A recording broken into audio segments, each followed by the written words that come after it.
Welcome to the Meditation Nest, Bedtime Stories for Adults. I'm Beth Buttram, your host and narrator. Here, stories become gentle meditations designed to help your thoughts unwind as you slow the tempo of your life and embrace the night ahead. I invite you to slow your breath, soften your thoughts, and find peace as you drift into sleep. This is your time to rest, reflect, and dream. Tonight, you're invited to step into a quiet village by the sea, where the stars are patient, the wind is kind, and one woman walks the twilight with purpose. This is a story about tending the light, even when the path is uncertain. It's called The Lantern Keeper. Settle in as your mind begins to loosen its hold on the day. Let's begin. Once upon a quiet evening, in a village nestled between the hills and the sea, there lived a woman named Olivia who kept the lanterns. Her work began just after the last seagull had cried and the air turned the color of honeyed dusk. Every night, she set out along the cobbled paths with a small bundle of matches and a torch no brighter than her own heartbeat. Her steps were slow but certain, the rhythm of someone who had learned that unhurried things carry their own kind of wisdom. Her job was simple but sacred. She lit the lanterns one by one, those that hung from doorways, those that perched along the harbor walls, and those that floated in wide bowls of water, their reflections trembling like tiny mirrors. Each flame she coaxed to life was a promise. Darkness would never be complete, and someone would always be tending the light. Olivia hadn't always been a keeper of lanterns. Before she returned home, she had been a traveler, the kind who wandered not for photographs or proof of bravery, but because she didn't yet know how to be still. She was, in her own way, a restless constellation, gathering brightness, scattering it again, never quite landing long enough to call any place her sky. She crossed deserts where the sand whispered old names, mountains that seemed to exhale the clouds themselves, and cities that never slept.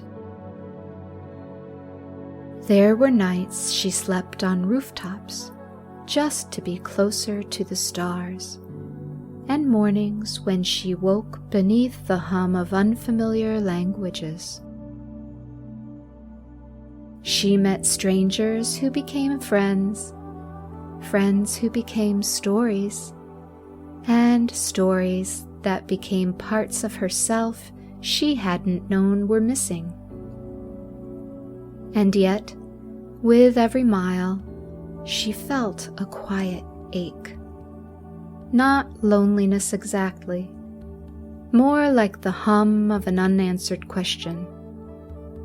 A longing for a place where she didn't have to keep reinventing who she was. One evening, in a train station in a city she couldn't pronounce, Olivia sat on a wooden bench worn smooth by travelers before her. All around her, the world moved at full speed. Voices, footsteps, whistles, and the rustle of departures. Her backpack felt heavier than usual. Her heart, too. She realized she hadn't laughed in weeks, hadn't written a letter, hadn't looked up at the stars. And in that moment, the ache became clear.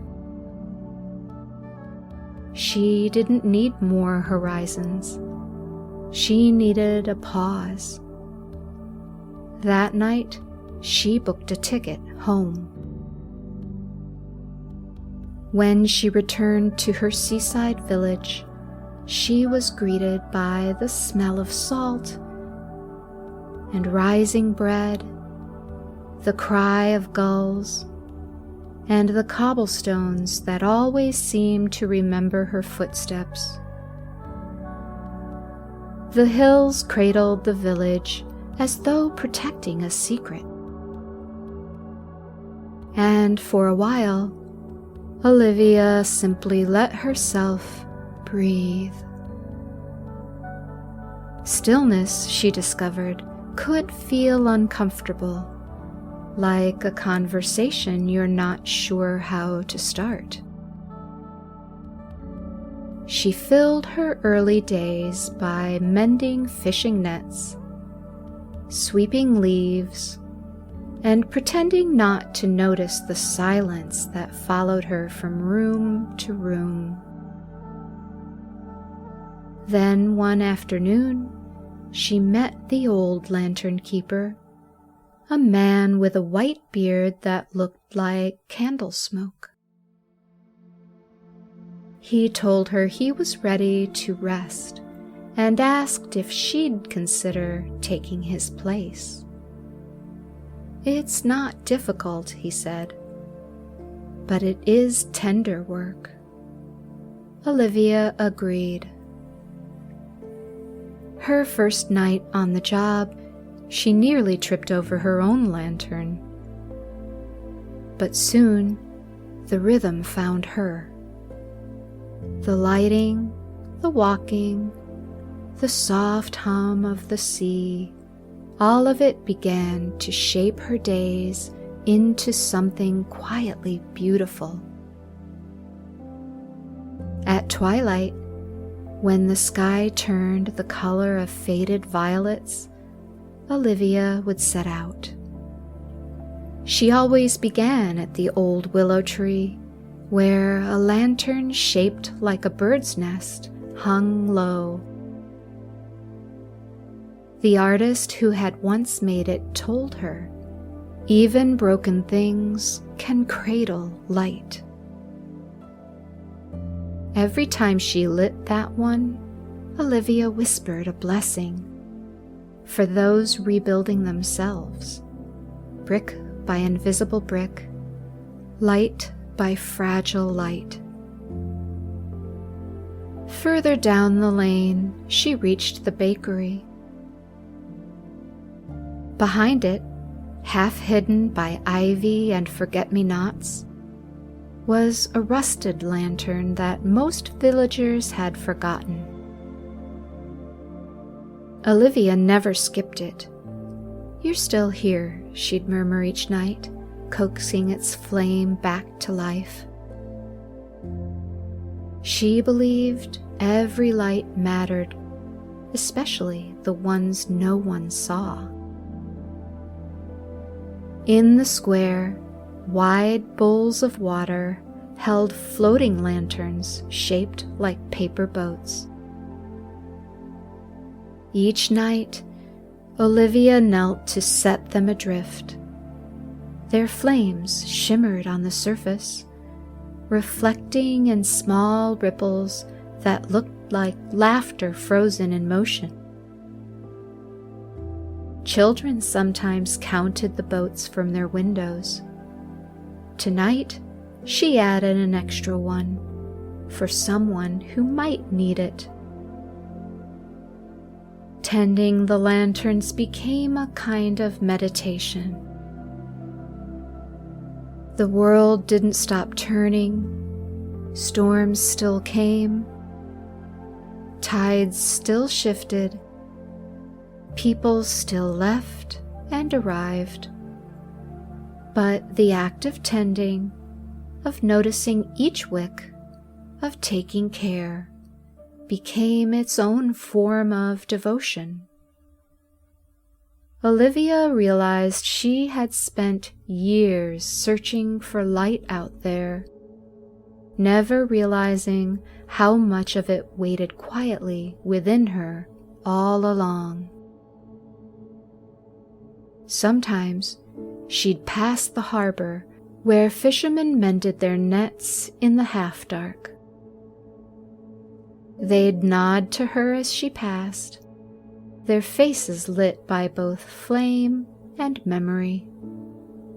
Other nights she'd see the poet who lived above the tea shop, scribbling by the light of a single candle.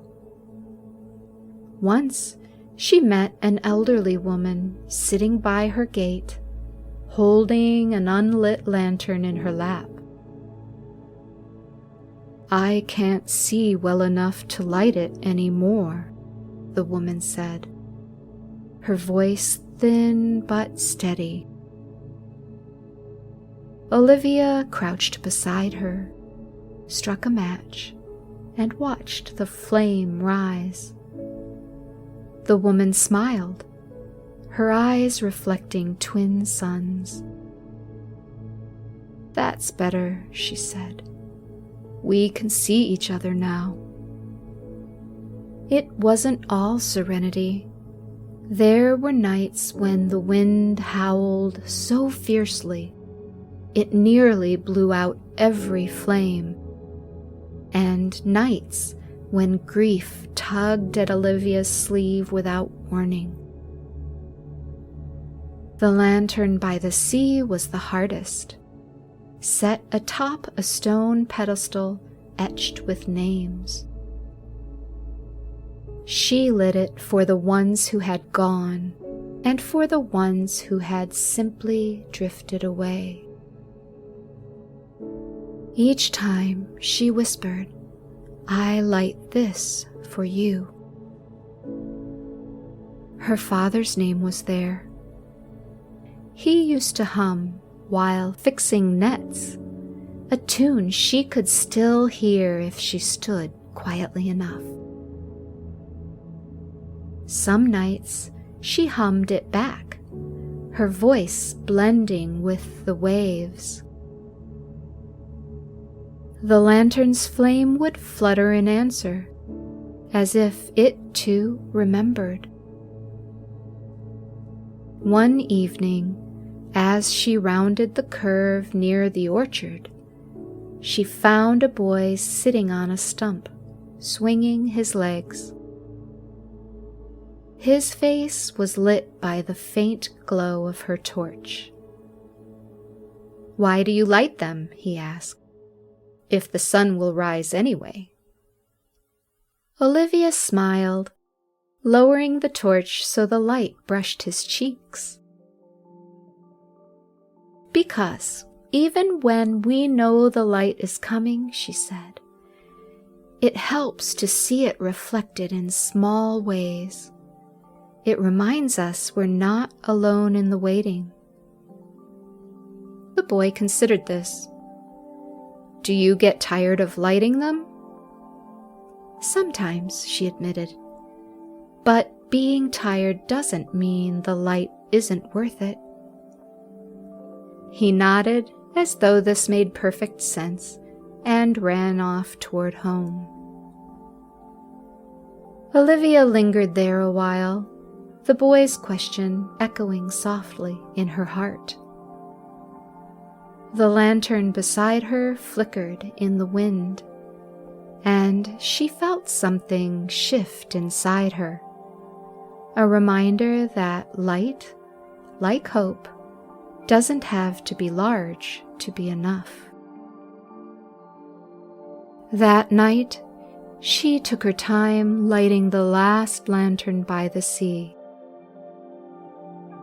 The wind was cool and smelled of salt and distance. She stood with her hands around the match, guarding its flame from the breeze. When it caught, the light flared upward, golden and sure, casting soft reflections across the waves. She thought about how every lantern she lit was temporary. Each one would burn down, fade, and be relit again.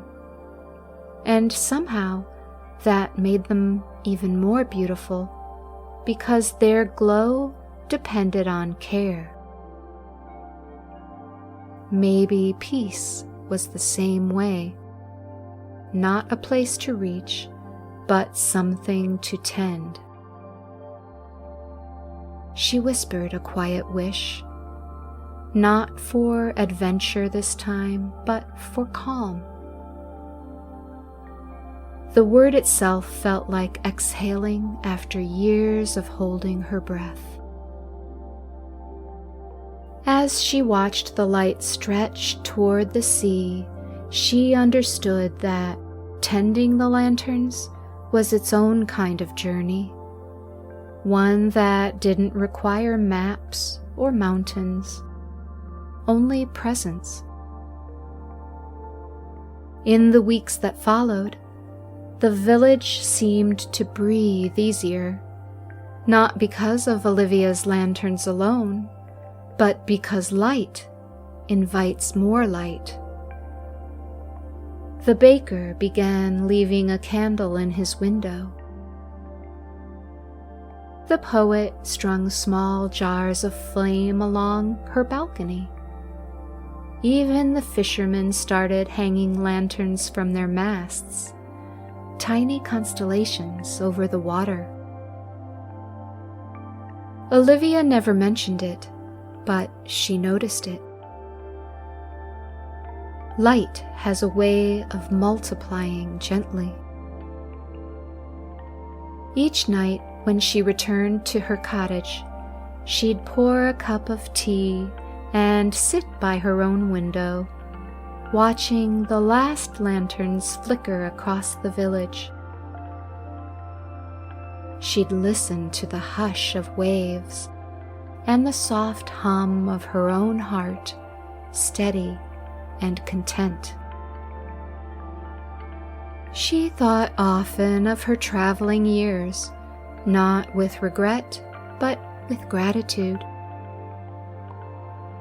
Those restless miles had taught her how to look closely, how to see wonder in small things. A flame trembling in still air, a single candle against the dark. Maybe that was what she'd been searching for all along. Not a new horizon, but the courage to stay. Sometimes, as she sipped her tea, she'd write small notes to herself. Light the way. Hold the quiet. Welcome the dark. These weren't commands. They were reminders that each part of life, the brightness, the stillness, even the uncertainty, has its place in the rhythm of being. She smiled at how simple it sounded and how long it had taken her to understand it. And so the lantern keeper continued her quiet ritual, night after night. The hills watched over her. The sea whispered its eternal lullaby, and somewhere in between, light bloomed, fragile, flickering, and deeply alive. When she finally blew out her own lantern each night, she carried one thought into sleep. Peace is not something you find. It's something you tend. The end. Before you slip away, hear the soft click of Olivia's lantern going out, the hush of the waves answering back. That same hush is here for you now. Let it cover you like the kindest blanket. Let yourself recall how Olivia, day after day, carried light through the village as a gentle ritual of hope. Each flame, trembling in the night, was a promise that small acts matter. She knew, as she watched the lanterns flicker and fade, that true peace is not found in the noise of chasing horizons, but in the calm of returning home to yourself. Her quiet moments by the window, the warmth of her tea, and her whispered reminders were all invitations to rest in the rhythm of being, to welcome both the brightness and the stillness. Tonight, you are allowed to stop tending everything. The world will keep its own small lights flickering until morning. And you, yes, you are allowed to be one of those lights that simply rests. Just as Olivia trusted the hills to watch, the sea to sing its lullaby, and the nights to hold her gentle wishes, you can trust that the world will turn softly without your constant care. Peace isn't somewhere else.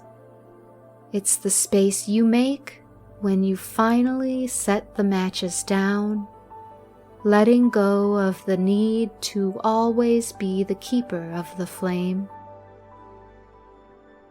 Take comfort in the glow that remains, the quiet embrace of darkness, and the certainty that your presence, even at rest, is enough.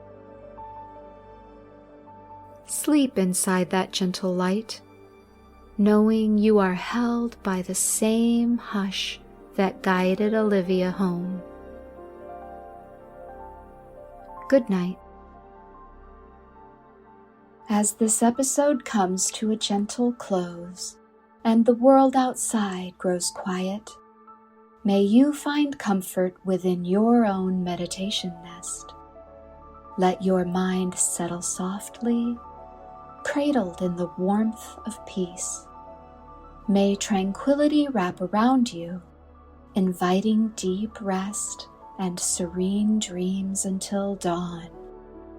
If you'd like to help keep the meditation nest aglow, please consider buying Beth a cup of coffee by visiting ko-fi.com/BethPodcast. Every small kindness helps the light travel a little farther. You can also access a free weekly blog on Substack.com. Check the show notes for links. Until we meet again, rest in the quiet knowing that you are safely held by the night.